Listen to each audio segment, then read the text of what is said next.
ഈ പച്ചക്കറി തോട്ടം കണ്ടില്ല നിങ്ങള്? ഇത് ജൈവ പച്ചക്കറിയാണ്. പച്ചക്കറി കൃഷി ഉണ്ടാക്കണ നമ്മളൊരു ഹോട്ടൽ മുതലാളിണ്ട്. മൂപ്പരോട് കാര്യങ്ങളൊക്കെ ചോദിച്ചു നോക്കട്ടോ. മൂപ്പരോട് പയറ് ഇറക്കുന്നുണ്ട്. നമുക്ക് പോയി നോക്കാം. എങ്ങനെയാണ് തോട്ടം തുടങ്ങാനുള്ള കാരണം എന്താണ്? ഹോട്ടൽ നടത്തണമെന്നുണ്ടെങ്കിൽ ഇപ്പൊ വലിയ പ്രതിസന്ധി ഇപ്പൊ എന്താ വെച്ചാല് വേസ്റ്റ് ആണ്. ആ വേസ്റ്റ് നമ്മൾ എങ്ങനെ ഡിസ്പോസ് ചെയ്യണമെന്ന് ചിന്തിച്ചപ്പോഴാണ് നമുക്ക് ഇവിടെ തരിശായ ഒരു ഭൂമി ഉണ്ടായിരുന്നു. 75 സെന്റ് ഉണ്ട്.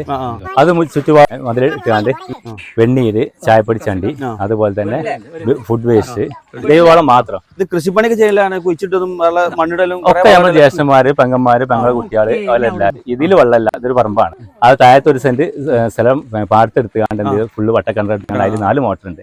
ചുറ്റുഭാഗം പൈപ്പ് ലൈൻ ഉണ്ട്.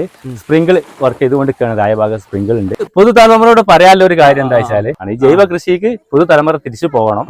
ഭാവിയിൽ എനിക്കൊരു വേറെ തീരുമാനം കൂടി ഉണ്ട്. ഒരാഗ്രഹം, ഒരു ഫാം ഉണ്ടാക്കിയാണ്ട് എന്ത് ചെയ്യാം, ഹോട്ടലിക്ക് ആവശ്യമില്ല, പിന്നെ പാലുകൂടി ഉത്പാദിപ്പിക്കണം എന്നുള്ള.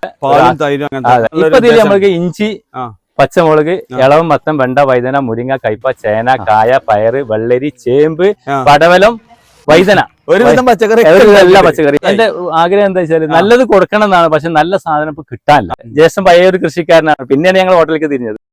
ഇവരെ ഹോട്ടലിന്റെ ലൊക്കേഷൻ വരുന്നത് നമ്മളെ Malappuram Kottappadi petrol പമ്പിന്റെ തൊട്ടടുത്തോട്ടോ new Swagat vegetarian ഹോട്ടലുള്ളത്. Malappuram Kunnummal KSRTC സ്റ്റാൻഡിന്റെ താഴെഭാഗത്ത് പഴയ ഇൽഫോർട്ട് റെസ്റ്റോറന്റ് ന്യൂ സ്വാഗതായിട്ട് ഉടൻ തുറന്ന് പ്രവർത്തിക്കുന്നതാണ്.